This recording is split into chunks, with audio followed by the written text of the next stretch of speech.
ప్రభునందు ప్రియమైన దేవుని జనాంగమా, మన ప్రభు అయిన యేసుక్రీస్తు నామములో మీ అందరికీ నా హృదయపూర్వక వందనములు, శుభములు తెలియజేసుకుంటున్నాను.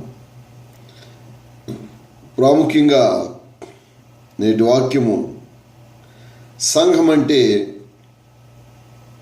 ఎవరు, ఏమిటి అనే విషయాల్ని మనము ధ్యానించుకుందాం. సంఘం అంటే వ్యక్తుల యొక్క సమూహము లేక సమాజము, అనేక మంది విశ్వాసులు కూడుకునేటటువంటి స్థలము లేదా పరిశుద్ధుల యొక్క సమాజము. అదే పాత నిబంధనలో సమాజ మందిరాలు, వాటినే సునగోగులు అనేవారు. అయితే దీనిని బైబిల్లో గుంపు అనే కూడా ఒక మాట వస్తూ ఉంది. ఏది ఏమైనప్పటికీ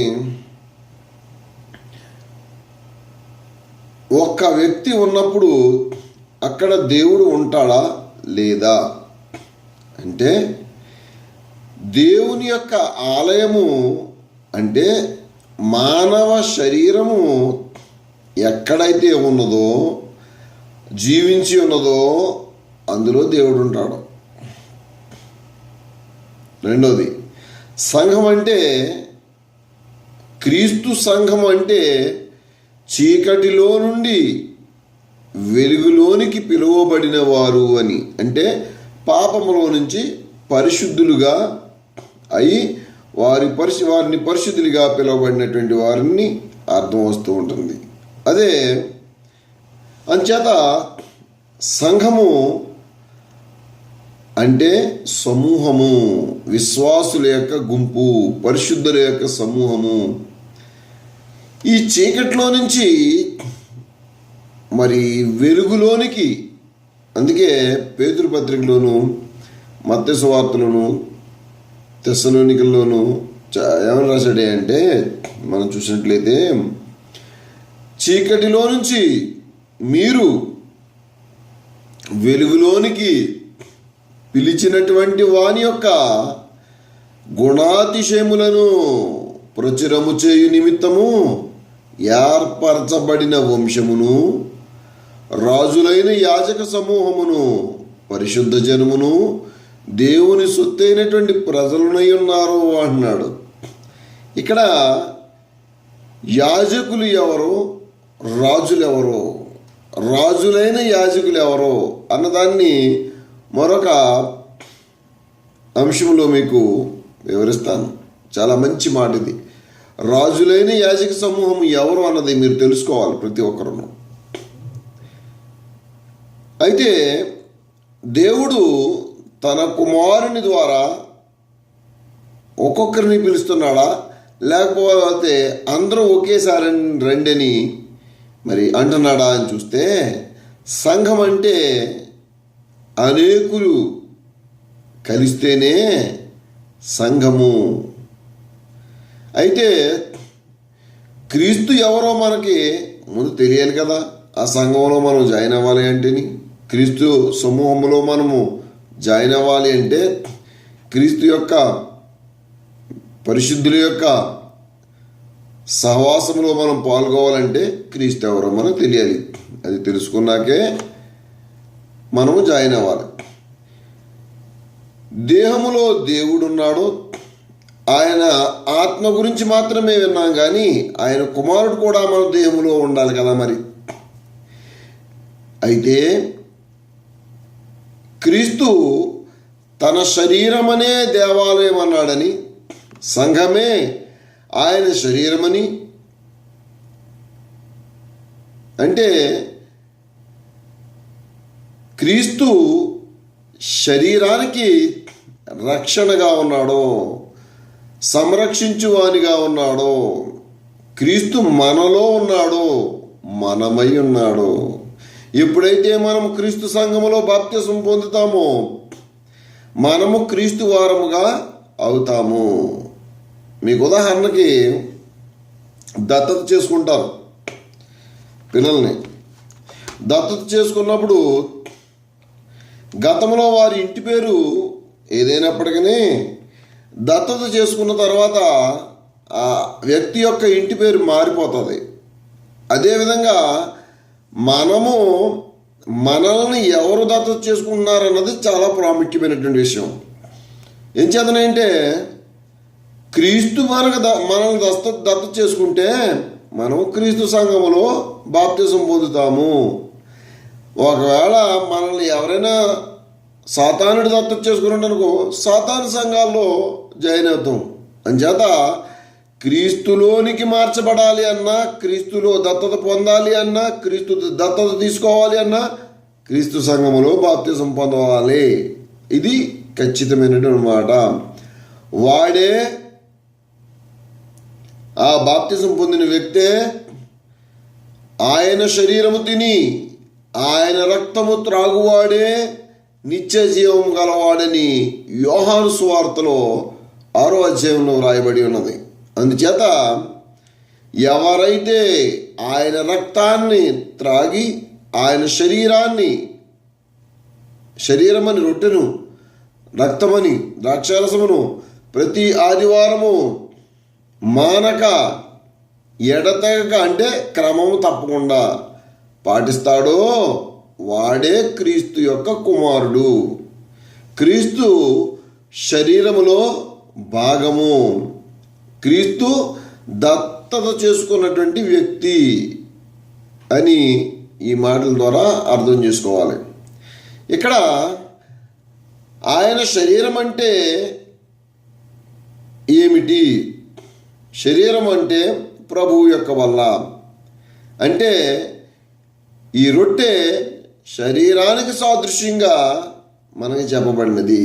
అయితే దేవుని యొక్క వాక్యమే ఈ లోకానికి శరీరధారిగా వచ్చినది. కాబట్టి ఆయన శరీరం అనేటటువంటి వాక్యాన్ని, ఆ వాక్యాన్ని ధరించిన వారే అంటే ప్రతి వ్యక్తి కూడా ఆయనకు సంఘమేనని, ఆయన సంఘమేనని, ఆయనలో మనం పాలిభాగస్తులు అవ్వాలని మనం గ్రహించాలి. కారణం ఏంటి అంటే క్రీస్తు సంఘమునకు శిరస్సై ఉన్నాడు అని ఎఫెసీ పత్రిక 5వ అధ్యాయంలో వ్రాయబడి ఉన్నది. ప్రతి పురుషుడికి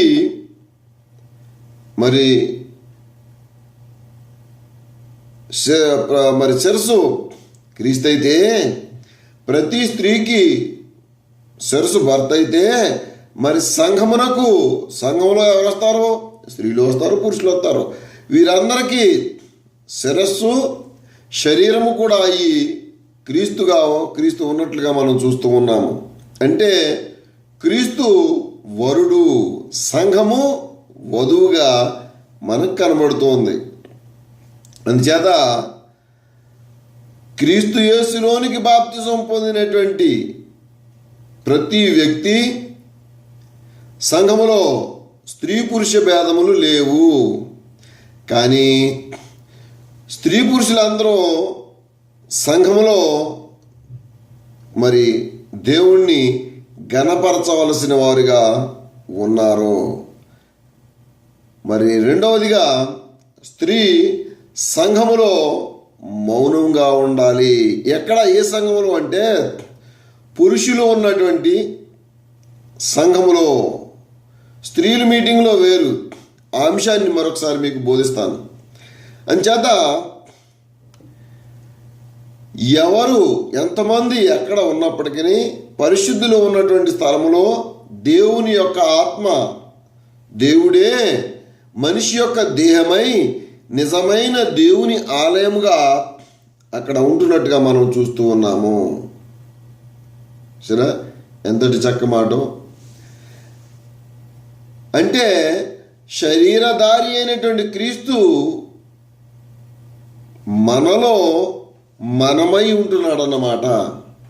అందుకే యేసుప్రభు ఒక మాట అన్నాడు యోహాను సువార్త 14వ అధ్యాయంలో, ఒకడు నన్ను ప్రేమించిన ఎడల వాడు నా మాట గైకొనును, అప్పుడు నా తండ్రి వానిని ప్రేమించును.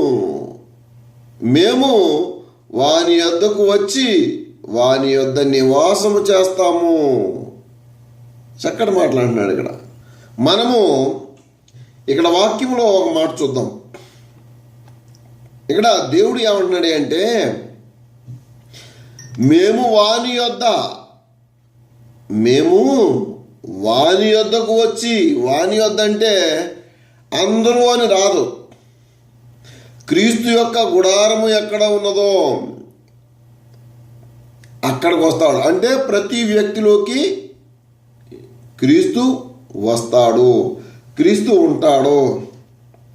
అది అంచేత ఇక్కడ మాట్లాడింది ఏకవచనాన్ని ఉపయోగించాడు. వాని యొద్దకు వచ్చి, మేము అనగా తండ్రి, కుమారుడు, పరిశుద్ధాత్ముడు. ఎవరిలో ఉంటానన్నాడో? ఆయనను ప్రేమించినటువంటి వ్యక్తిలో, అనగా పరిశుద్ధుడైనటువంటి వ్యక్తిలో, అనగా క్రీస్తు సంఘములో బాప్తిసము పొందిన వ్యక్తిలో ఇక్కడ ఆయన నివాసం చేస్తాను అంటున్నాడు. ఇక్కడ ప్రత్యేకంగా మనం చూసినట్లయితే వారు అంటే అక్కడ అనేక మంది అని మనకి ఇక్కడ కనబడడం లేదు. ప్రతి ఒక్క వ్యక్తిలోకి ఆయన వస్తాడు. అది అయితే మరి ఆయన వచ్చి ఏం చేస్తాడు అంటే, బైబిల్ ప్రకారముగా జీవించే విధానాన్ని అక్కడ బోధలోను, పాటలలోను, ప్రార్థనలోను ఆయన పరిశుద్ధులైనటువంటి వారికి అర్థమయ్యే విధానంలో, ఆలోచన శక్తి ఉండే విధానంలో దేవుని యొక్క సంకల్పాన్నంతా అక్కడ వారు గ్రహించగల స్థితిని ఏర్పాటు చేస్తాడు. అది మళ్ళీ మామూలు స్థితిలోకి వెళ్ళిపోయిన వాళ్ళు కొంతమంది ఉంటారు. ఏదో నెలకోసారో 2 వారాలకోసారో చర్చికి వస్తున్నటువంటి వాళ్ళు ఉంటారు. వాళ్ళు ఏమైపోయారంటే అందుకే నులివెచ్చగా మారిపోయారు. చల్లగాను లేరు, వేడిగాను లేరు. అంటే దేవునిలోనూ లేరు, దేవునిలోనూ లేరు అనుకుంటున్నారేమో. వాళ్ళ యొక్క స్థితి మరి చాలా భయంకరమని బైబిల్ చెప్తుంది. ఈ మొదటి స్థితి కంటే ఈ కడపటి స్థితి భయంకరము అంటుంది. అంచేత చాలా జాగ్రత్తగా మనం ఉండాలి. కొంతమంది అనుకుంటారు దేవుడు పురుషుల్లోనే ఉంటాడేమో అనుకుంటాడు. ఇది తప్పు. దేవుడు, మీకు గతంలో వాక్యం చెప్పాను, దేవుడు తనకు నచ్చిన విధముగా ఆయన తన గుడారాన్ని నిర్మించుకుని వారిలో నివాసం చేస్తూ ఉంటాడు అని. ఏం చేద్దంటే దేవుడు కొంతమందిని గుడ్డివారుగాను, కొంతమందిని కుంటివారుగాను, కొంతమందిని వ్యాధిగ్రస్తులుగాను, కొంతమందిని మరి స్త్రీలుగాను, కొంతమంది పురుషులుగాను, కొంతమందిని బలవంతులుగాను, కొంతమంది బలహీనులుగాను మరి ఆయన సృజించాడు. అంటే ఏం చేత అంటే ఆయనకు ఆ విధంగా నచ్చింది. ఆయన ఇల్లు అలా కట్టుకోవాలనుకున్నాడు, అలా కట్టుకుంటున్నాడు. అది ఏది ఏమైనప్పటికీ దేవుని యొక్క ఆలోచన విధానాన్ని మానవుడు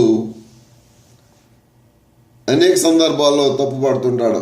ఏంటి నా బ్రతుకు, వాడు అలా ఉండవేంటి, నేను ఇలా ఉండవేంటి, వాడు మంచి ఆరోగ్యం ఏంటి, నాకు అనారోగ్యం ఏంటి, వాడికి బిల్డింగ్ ఉండవేంటి, నాకు పురుగుడ్స్ ఉండవేంటి, నాకు ఇల్లు కూడా లేదేంటి అని వీడు అనుకుంటాడు. కానీ దేవుడు ఇల్లు మాత్రం కట్టేవాడు అని గతంలో మీకు వాక్యంలో బోధించాను. ఇక్కడ యేసుక్రీస్తు వారు కూడా ఒక మాట అన్నాడు, ధర్మశాస్త్రానికి లోబడినటువంటి వాడు ఎవరో, కాబట్టి ఆయన కూడా పురుషులనే తనకు శిష్యులుగా, అది ఇశ్రాయేలీల గోత్రికులని మాత్రమే ఎంచుకున్నట్లుగా మనం చూస్తూ ఉన్నాము. క్రీస్తు తన శిష్యుల్ని ఏర్పాటు చేసుకున్నప్పుడు ఇశ్రాయేలు గోత్రంలో నుంచి వచ్చినటువంటి వారిని ఏర్పాటు చేసుకున్నట్లుగా మనం చూస్తూ ఉన్నాము.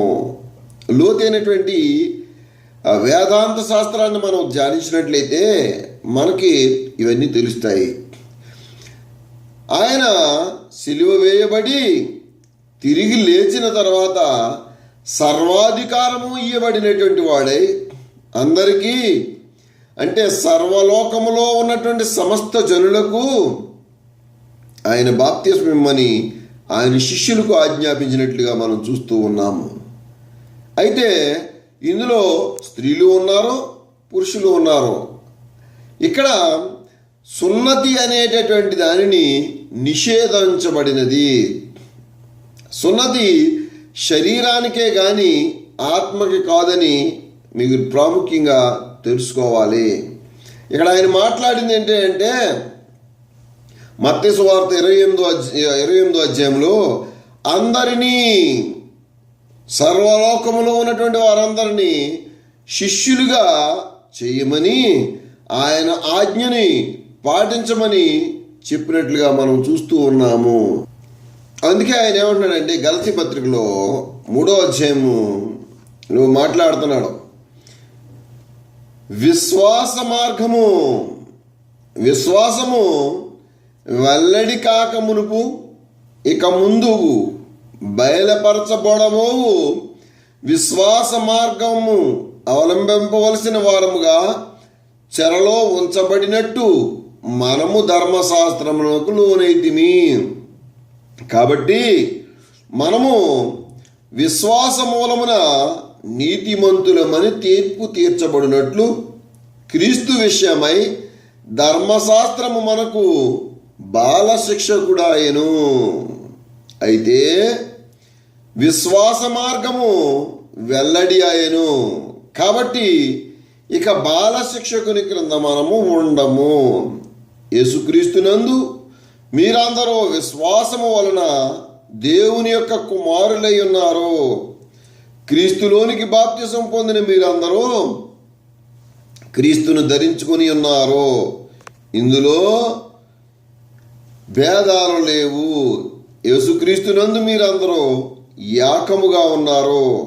మీరు క్రీస్తు సంబంధులైతే ఆ పక్షమందు మరి అబ్రహాము యొక్క సంతానమైండి వాగ్దాన ప్రకారము వారసులై ఉన్నారు.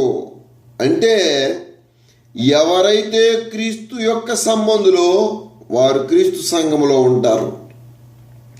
ఎవరైతే క్రీస్తు సంఘములో బాప్తిసం పొందుతారో వారంతా క్రీస్తును ధరించుకుని ఉంటారు. ఎవరైతే క్రీస్తు సంఘములో పరిశుద్ధులుగా ఉంటారో వారంతా కూడా విశ్వాసము వలన దేవుని యొక్క కుమారులుగా ఉంటారు అని ఇక్కడ వాక్కు మాట్లాడుతూ ఉంది, వాక్కు ప్రకటిస్తూ ఉంది. అందుచేత మనము క్రీస్తులో ఉన్నామా లేదా, లేకపోతే ఇంకా సున్నతి సంబంధులుగానే మిగిలిపోతున్నామా అని మనమే ఆలోచించుకోవాలి. ఎంచేతనే అంటే ఇక్కడ గలతీ పత్రికలో 4వ అధ్యాయంలో మనం చూసినట్లయితే మనము బాలురమై ఉన్నప్పుడు లోక సంబంధమైనటువంటి ఈ వాటికి దాసులమై ఉన్నాము. విగ్రహాలకి కానీ తెలియని స్థితికి కానీ ఏదో నమాజులని లేకపోతే పూజలని లేకపోతే గొంతులని అలర్లని వీటో రకరకాలుగా వీటికి లోనై ఉన్నాము. కానీ అయితే కాలము పరిపూర్ణమైనప్పుడు దేవుడు తన కుమారుణ్ణి పంపించాడు. ఎందుచేత పంపించాడే అంటే ధర్మశాస్త్రానికి లోబడినటువంటి మనల్ని, అంటే ఆనాటి ఇశ్రాయేలీల్ని విమోచించాలని ధర్మశాస్త్రమునకు ఆయన లోబడి ఎన్నట్లుగా మనం చూస్తూ ఉన్నాము. అయితే క్రీస్తు ద్వారా మనమంతా ఆయన కుమారులై ఉన్నాము. అందుకే మనము ప్రార్థన మొదలుపెట్టేటప్పుడు నాయనా తండ్రి తండ్రి అని మొదలు పెడతాము. అదే ప్రార్థనని ముగించే ముందు కుమారుని ద్వారా అంటే క్రీస్తు ద్వారా సమర్పించుచున్నాను తండ్రి అని మరలా చెప్పి మనం ముగిస్తాము. మన దేవుని యొక్క కుమారుని ఆత్మని దేవుడు మన హృదయములలోనికి పంపించాడు. అంటే క్రీస్తు సంఘములో బాప్తిస్మము పొందినటువంటి వారు పరిశుద్ధులు. ఎంచేత అంటే కొరింథీ పత్రికలో మాట్లాడాడు, పరిశుద్ధుల కొరకైన చందా విషయమైతే అంటే చందా వేయవలసింది కూడా పరిశుద్ధులే. క్రీస్తు సంఘములో బాప్తిజం పొందని వాడు చందా వేయడానికి అర్హుడు కాదు, ప్రభువు బలలో పాల్గొనడానికి అర్హుడు కాదు. నీ ఇష్టానుసారంగా నీ దగ్గర డబ్బు ఉందని నువ్వు ఒకవేళ ఆ పాస్టర్కి ఓ 100 రూపాయలు 1000 రూపాయలు 500 ఇచ్చి నువ్వు ఆ చర్చిలకి వెళ్తుంటే వాళ్ళు పులిపీట అనే ప్రదేశం ఏర్పాటు చేసుకుని దాని మీద ఎక్కించేసి గొంతులు ఏం చేస్తారు. ఏం చేత అంటే ఈ లోకంలో డబ్బే ప్రాముఖ్యం అయిపోయింది అనేక మందికి. అందుకే వీళ్ళంతా కూడా ప్రకటన గ్రంథము 22:15 అన్నట్టు చక్కటి మాటలు మాట్లాడాడు. అంచేత ఏది ఏమైనప్పటికీ ఆయన కుమారులైనప్పుడు మనము మన ఆత్మలలో మన హృదయాలలో మన హృదయములోనికి క్రీస్తుని పంపించినట్లుగా మనం చూస్తున్నాము. ఎప్పుడైతే క్రీస్తు సంఘములో బాప్తిసం పొందావో నీవు ఇక దాసుడవు కాదు. క్రీస్తు సంఘములో బాప్తిసం పొందినటువంటి వారంతా కూడా తండ్రి అయినటువంటి దేవునికి కుమారులుగానే ఉన్నారు. అయితే కుమారుడు అయితే దేవుని ద్వారా వారసుడై ఉన్నావు. అంటే క్రీస్తు ద్వారా మనం వారసత్వాన్ని పొందుకున్నట్లుగా మనం చూస్తున్నాము. ఇది సత్యము. అంచేత మనము తెలుసుకోవాలి, సిలువ వేయబడినటువంటి క్రీస్తు ఆజ్ఞను బట్టి రక్షణను పొంది ఆయన రాజ్యానికి వారసులమై ఉన్నాము. అంటే ఆయన రాజ్యంలో మనం ఉంటూ ఆ రాజ్య సభ్యులై ఉంటూ మనము దేవుని యొక్క దత్తత చేసుకున్నటువంటి బిడ్డలమై ఉన్నాము, దేవుని యొక్క ఆలయమై ఉన్నాము, ఆయన కుమారులమై ఉన్నాము. ఆయన మన దేహములో మన దేహమై ఉన్నాడు. ఆయన మన హృదయములో ఆయన ఆత్మ సంచరిస్తూ ఉన్నది. అయితే దేవుని వాక్యమైనటువంటి క్రీస్తే ఆత్మ అయినటువంటి ప్రభువే పురుషుని నుంచి తీయబడినటువంటి ఈ దేహము అంటే ఈ స్త్రీ మిక్కిలి బలహీనమైనది కాబట్టి తాను ఉపదేశము చేయకూడదు. అది అయితే ఆమె క్రీస్తు యొక్క బోధలో అపోస్తలుల యొక్క బోధను ఆమె చేయవచ్చు. ఎవరికి? పిల్లల దగ్గర, స్త్రీల సమాజంలో వాక్యాన్ని ప్రకటించవచ్చు. కానీ మరి పురుషులు ఉన్నప్పుడు స్త్రీ మాట్లాడకూడదు. నేటి సమాజంలో చాలామంది స్త్రీలు జుట్లు ఎరగబోసుకుని రాక్షసుల్లాగా లేకపోతే వాళ్ళ యొక్క స్థితిని చూపిస్తూ ఉన్నారు. వాళ్ళ జుట్లు ఎరబోసుకుని మనం కొన్ని సినిమాల్లో చూస్తుంటాం, జుట్టు ఎరబోసుకుని లేకపోతే మీడియా ముందుకు వస్తుంటారు కొంతమంది. ఎవరిలో ఈ సెలబ్రిటీస్ అని. వీళ్ళ యొక్క స్థితి ఏంటి అంటే అది వాళ్ళే తెలుసు.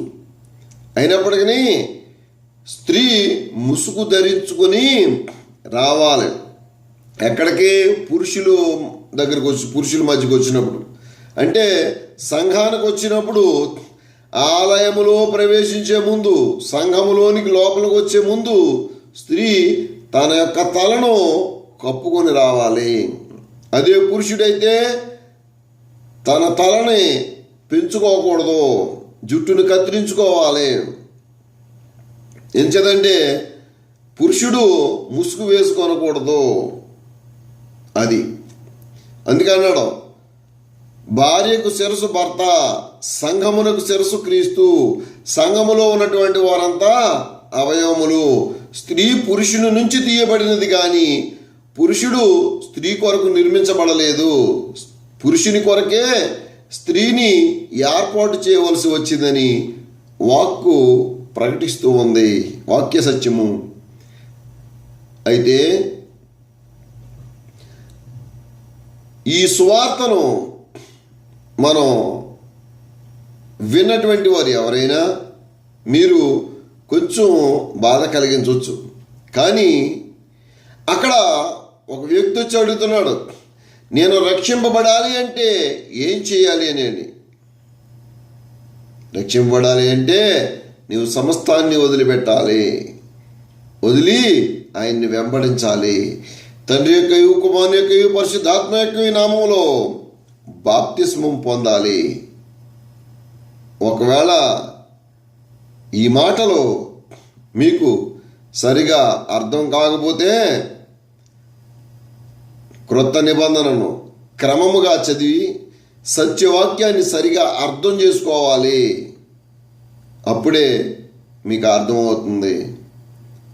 విభజించేటటువంటి వారు కూడా, వాక్యోపదేశం చేసేటటువంటి వారు కూడా సత్యవాక్యాన్ని సరిగా విభజించాలి, పరిశీలించాలి, పరిశోధించాలి, ఆలోచించాలి, గ్రహించాలి.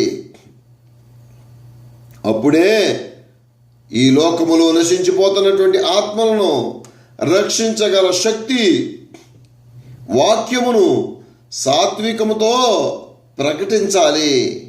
అప్పుడే వాళ్ళు అంగీకరిస్తారు. పనికిరాని సిద్ధాంతాలని గంతులు, అల్లర్లు, క్రిస్మస్లో, ఈస్టర్లో, ఉపవాస ప్రార్థనలో ఇలా రకరకాలైనటువంటి తప్పుడు బోధనలు కలిపి చెరిపేటటువంటి వాక్యాన్ని, దేవుని యొక్క ఆత్మను దూషించేటటువంటి అనేకులు దేవునికి దూరస్తులై క్రీస్తుకి విరోధులుగా మారిపోతున్నారు. సత్యవాక్యాన్ని సరిగా విభజించే శక్తిని ప్రతి ఒక్కరూ పొందుకోవాలి. క్రీస్తు రాజ్యములో మనము చేరాలి. క్రీస్తు వారుగా మనము ఉండాలి. క్రీస్తు వలే ఉండాలి.